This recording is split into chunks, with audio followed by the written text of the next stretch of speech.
ಪೊಲೀಸಪ್ಪ, ಇನ್ಮೇಲಿಂದ ದಿನಾ ನೀನ್ ಡುಯೆಟ್ ಮಾಡ್ಬೇಕಂತೆ. ಡುಯೆಟಾ? ಹ್ಞೂ, ನಮ್ಮ ಹಸ್ಬೆಂಡು ದಿನಾ ಮನೇಲಿ ಡುಯೆಟ್ ಮಾಡ್ತಾರೆ.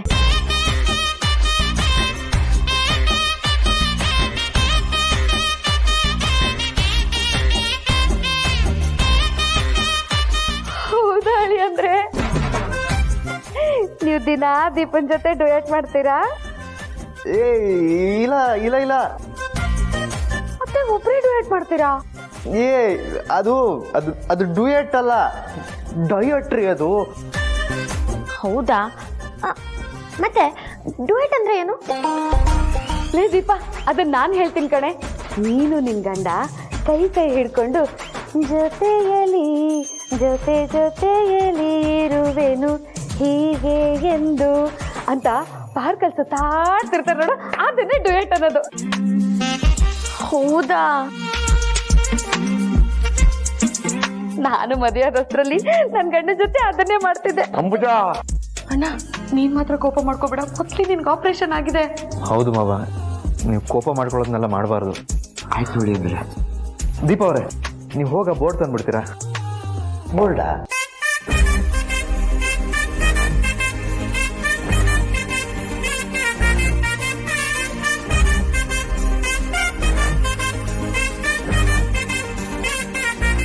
ಬಾಬಾ, ಇದನ್ನ ಚಾಚು ತಪ್ಪೆ ಪಾಲಿಸ್ಬೇಕು. ಹಸ್ಬೆಂಡು ಸೇವಿಸಬಾರ್ದು ಅನ್ನೋ ಪಟ್ಟಿ ಕೆಳಗಡೆ ಸಿಗರೇಟ್ ಬರೀರಿ. ಮಾವ, ನೀವು ಸಿಗರೇಟ್ ಬೇರೆ ಸೇರ್ತೀರಾ? ಅದೇಂದ್ರೆ ಇದೊಂದು ವಿಷಯದಲ್ಲಿ ನನ್ನ ಮಗಳ ಮಾತು ಕೇಳಬೇಡಿ, ಬಿಟ್ಬಿಡಿ. ಅಪರೂಪಕ್ಕೊಂದು. ಅಪರೂಪಕ್ಕೂ ಅದನ್ನು ಮುಟ್ಟಬಾರ್ದು.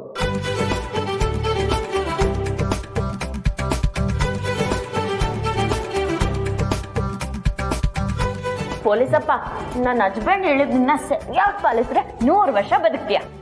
ಬರೀ ಅಷ್ಟೇ ಅಲ್ಲ ಮಾವ, ಈ ಅತಿಯಾಗಿ ಸಂತೋಷ ಪಡೋದು, ಅತಿಯಾಗಿ ದುಃಖ ಪಡೋದು ಇದೆಲ್ಲ ಮಾಡಬಾರ್ದು. ನಾರ್ಮಲ್ ಆಗಿರಬೇಕು. BP ಶುಗರ್ನ ಕಂಟ್ರೋಲಲ್ಲಿ ಇಟ್ಕೋಬೇಕು. ಏನೋ ಇಷ್ಟೆಲ್ಲ ಹೇಳ್ತಿದ್ರ ಅಂದಮೇಲೆ ಪಾಲಿಸದೇ ಇರೋಕ್ಕಾಗತ್ತಾ? ಮಾಡ್ತೀನಿ ಬಿಡಿ ರೇಂಜರ್. ಅಮ್ಮ, ನಿನ್ ಗಂಡನ್ಗೆ ತುಂಬಾ ಸದ್ರ ಕೊಡ್ಬೇಡ, ಹತೋಟಿಯಲ್ಲಿ ಇಟ್ಕೋ. ಲೇ, ಅಣ್ಣ ಕಟ್ಟಿರೋ ತಾಳಿನ ಗಿರುಬಿಟ್ಟು ಅಣ್ಣನ ಉಳಿಸ್ಕೊಂಡಿರೋರ್ಗೆ ಅವ್ರನ್ನ ಹೆಂಗ್ ನೋಡ್ಕೊಳ್ಬೇಕು ಅಂತ ಗೊತ್ತಿರಲ್ವೇನೆ?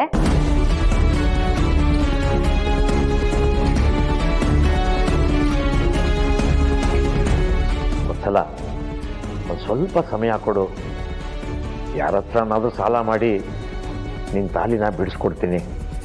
ಅದಕ್ಕೇನು ಅವಸರ ಇಲ್ಲ ರೀ, ನಿಧಾನಕ್ಕೆ ಬಿಡಿಸ್ಕೊಂಡ್ರೆ ಆಯ್ತು.